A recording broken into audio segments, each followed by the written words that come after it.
Hello friends, welcome to our channel easy vision in pharmacy. जैसा कि आपको पता ही है, हमने लास्ट क्रोमेटोग्राफी स्टार्ट किया था। उसमें मैंने आपको इंट्रोडक्शन दी थी कि क्रोमेटोग्राफी टेक्निक क्या होती है, कौन कौन से मोबाइल फेस हम क्रोमेटोग्राफी की टेक्निक में यूज़ कर सकते हैं, कौन कौन से स्टेशनरी फेस यूज़ कर सकते हैं, कैसे सैम्पल्स को हम एनालाइज कर सकते हैं क्रोमेटोग्राफी की टेक्निक्स को यूज़ करके, और कौन कौन सी टाइप्स हैं क्रोमेटोग्राफी की। तो अगर आपने वो वीडियो नहीं देखा है तो आपको लिंक डिस्क्रिप्शन बॉक्स में मिल जाएगा। प्लीज़ इसे देखने से पहले उसे देखें ताकि आपके बेसिक टर्म्स जो हैं वो क्लियर हो। आज हम बेसिकली जेल क्रोमेटोग्राफी की बात करेंगे। जेल क्रोमेटोग्राफी क्या होती है और इसका प्रिंसिपल क्या है, उसके बारे में आज हम बात करेंगे। In gel chromatography, the separation take place according to the difference in size and molecular weight of the compound present in the sample। जो हमारा सैंपल है उसमें कैसे कंपाउंड्स प्रेजेंट है उसको हमने डिफ्रेंशिएट करना है on the basis of their size, उसका मोलिकुलर साइज के बेस पे, and the molecular weight. Basically हमने उसकी दो चीज़ों पे फोकस करना है कि उसका मोलिकुलर साइज क्या है और मोलिकुलर वेट क्या है। अब ऐसी जो जेल क्रोमेटोग्राफी टेक्निक है, इस टेक्निक के थ्रू हम किस तरह के सैंपल जो हैं वो एनालाइज कर सकते हैं। बेसिकली हम ऐसी इस टेक्निक को यूज़ करके हम किसकी एनालिसिस कर सकते हैं, प्रोटीन्स की, पॉलीसेक्राइड्स की, न्यूक्लिक एसिड। एग्जाम्पल दे के आपको पता चल गया होगा कि बेसिकली हम इस टेक्निक को यूज़ करके अपने पॉलीमर्स की एनालिसिस कर सकते हैं। और जो भी हमारे पॉलीमर्स के सैंपल्स होंगे उसकी जब हमने एनालिसिस करनी है तो हमने जेल क्रोमेटोग्राफी टेक्निक के थ्रू करनी है और पता लगाना है कि इसमें कौन कौन से कंपोनेंट्स जो हैं प्रेजेंट हैं। नेक्स्ट है jail chromatography is also known by several name. अब जो जेल क्रोमेटोग्राफी है इसके डिफरेंट नेम्स हैं, जैसे कि gel permeation chromatography, gel filtration, size exclusion chromatography, molecular exclusion chromatography and molecular sieve chromatography. जो जेल क्रोमेटोग्राफी इसको डिफरेंट नेम्स से जाना जाता है, तो वो क्वेश्चन जिसको एक से ज़्यादा नेम्स से जाना जाता है वो बहुत ही इंपॉर्टेंट होते हैं for the exam point of view. और हमें सारे ही नेम पता होने चाहिए, क्योंकि हमें नहीं पता कि हमें जेल क्रोमेटोग्राफी ही आएगी, या फिर वो ऐसा भी पूछ सकते हैं कि मोलिकुलर एक्सक्लूशन क्रोमेटोग्राफी क्या होती है, या what is the principle behind the molecular exclusion chromatography. Basically ये नेम तो बहुत ज़्यादा फेमस है और जेल क्रोमेटोग्राफी भी फेमस है, तो ये दो नेम से तो मोस्टली जो क्वेश्चन है आए हुए हैं, लेकिन हमें सारे नेम पता होने चाहिए। अब जो जेल क्रोमेटोग्राफी है इसके पीछे बेसिक प्रिंसिपल क्या है, तो प्रिंसिपल देख लेते हैं। Mixture of substances with different molecular weight pass through a porous matrix of stationary phase with buffers as a mobile phase. Fine. इस क्रोमेटोग्राफी टेक्निक में भी हमने एक स्टेशनरी फेस लेना है, एक मोबाइल फेस लेना है। तो जो हमारा सैंपल होगा उसको हमने अपने स्टेशनरी फेस के थ्रू पास आउट करवाना है, और जो सेपरेशन है उसके मोलिकुलर वेट के थ्रू होनी स्टार्ट हो जाएगी। क्योंकि एक जो हमारा मान लो ये सैंपल है, इस सैंपल में अब कौन से कंपाउंड होंगे, दो तरह के कंपाउंड होंगे, एक हाई मोलिकुलर वेट कंपाउंड होगा, एक लो मोलिकुलर वेट कंपाउंड होगा। तो इन दोनों, अब हमने कॉम्बिनेशन ऑफ द सैंपल है हमारे पास, हमने जब उसको पास आउट करवाना है तो जो लो मोलिकुलर वेट कंपाउंड होगा वो क्या करेगा, जो हमारा स्टेशनरी फेस है ना वो पोरस है लाइक दिस, तो वो उसमें जो है एंट्रैप होना स्टार्ट हो जाएगा, तो जिसकी वजह से उसका रिटेंशन टाइम इंक्रीज हो जाएगा, उसमें काफ़ी देर तक वो स्टे करेगा। और जो हाई मोलिकुलर वेट है वो ऐसे पास आउट हो जाएगा, जो स्पेस प्रेजेंट होगी वो उसके थ्रू पास आउट हो जाएगा, तो वो कम टाइम जो है स्पेंड करेगा, तो उसकी वजह से उसकी जो सेपरेशन है पहले हो जाएगी, वो इल्यूट होना स्टार्ट हो जाएगा। जो हाई मोलिकुलर वेट कंपाउंड है वो फर्स्ट इल्यूट होंगे, जो लो मोलिकुलर वेट कंपाउंड है वो बाद में इल्यूट होंगे। इल्यूट का मतलब है बाहर निकलना। ऐसा क्यों होगा, द प्रिंसिपल इज दैट कि जो लो मोलिकुलर वेट कंपाउंड होंगे वो जो हमारे पोर्स हैं स्टेशनरी फेज के, वो वहाँ पे एंट्रैप हो जाएंगे और वहाँ पे काफ़ी देर तक रुकेंगे, जब और फिर वो बाहर जब तक निकलेंगे और बाहर आएंगे तब तक जो हाई मोलिकुलर वेट कंपाउंड है वो एक्सल्यूट हो जाएंगे। फाइन। नेक्स्ट है The smaller analytes can enter the pores more easily and therefore spend more time in these pores.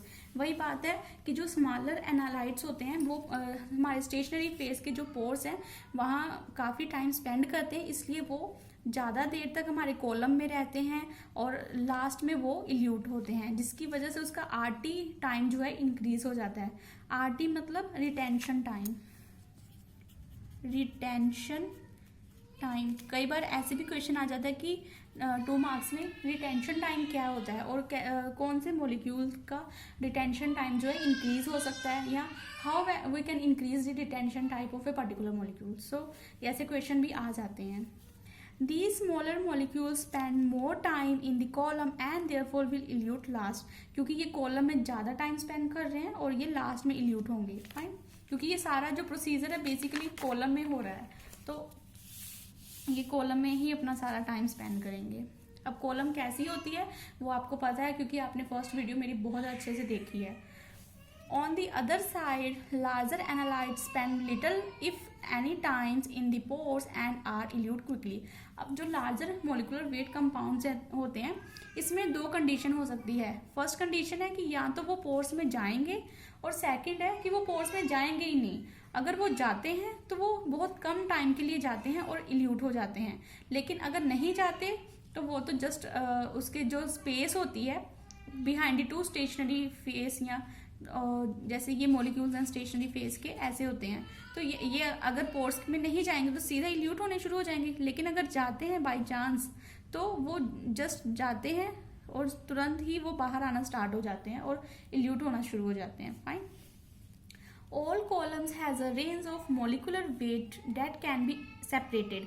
अब जो ये कॉलम्स हैं इसकी सिलेक्शन जो है बहुत ही ध्यान से करनी होती है, क्योंकि इन कॉलम्स की एक पर्टिकुलर रेंज होती है कि वो किस तरह के कितने के मॉलिक्यूलर वेट वाले कंपाउंड्स को सेपरेट आउट कर सकते हैं।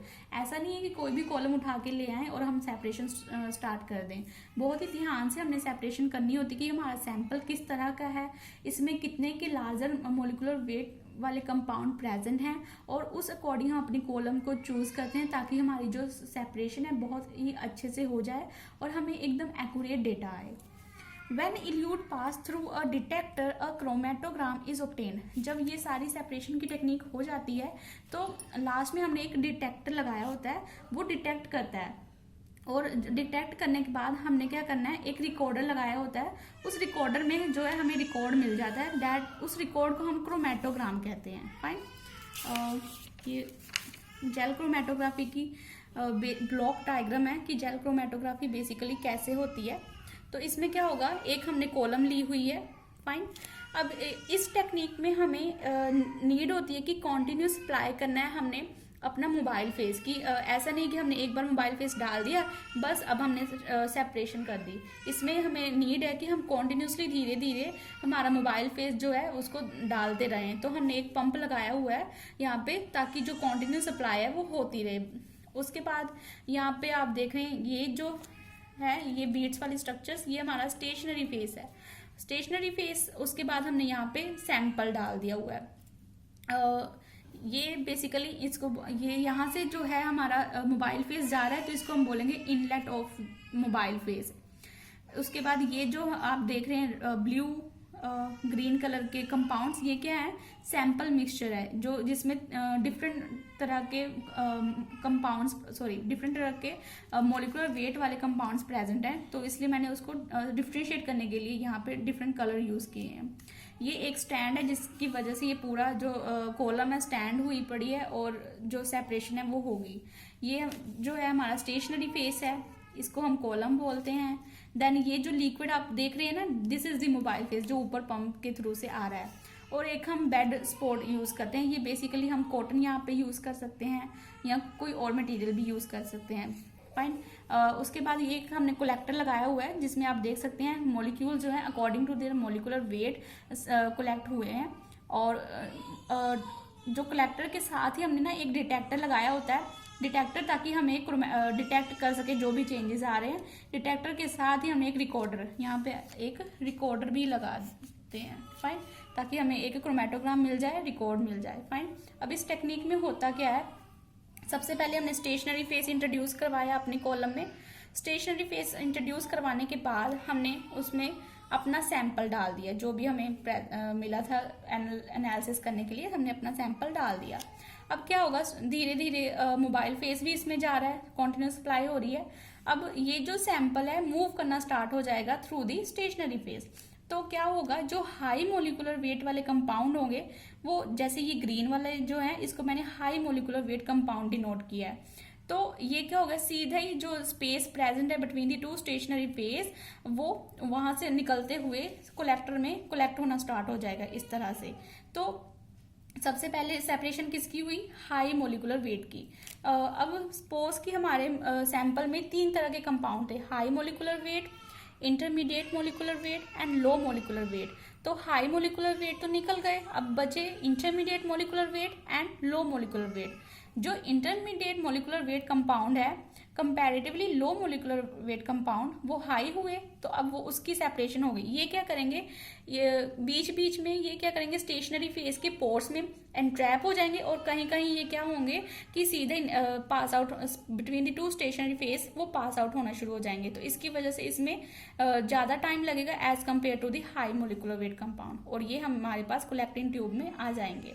इसके बाद जो लास्ट हमारे पास प्रेजेंट होते हैं that is the low molecular weight. ये सारे के पोर्स, जितने भी स्टेशनरी फेस इसके सामने आएंगे उनके सारे पोर्स में ये एंट्रैप हो जाएगा और वहाँ पे स्टे करेगा। रिटेंशन टाइम इसका बहुत ज़्यादा हाई होता है और आफ्टर डैट ये सेपरेट आउट होगा बहुत ही धीरे धीरे, और ये लास्ट में हमें कलेक्टिंग ट्यूब में देखने को मिलेंगे। फाइन, यहाँ पे मैंने डिनोट भी किया, H is the high molecular wait, I is the intermediate molecular weight, L is the low molecular weight compound. But in actual में क्या होता है कि जब हम इस टेक्निक को करते हैं तो ये जो कलेक्टिंग ट्यूब है ना, इसको हम थोड़ी थोड़ी देर बाद चेंज कर देते हैं, एक ही नहीं रखते, चेंज कर देते हैं इन एक्चुअल जब हम ये टेक्निक परफॉर्म करते हैं।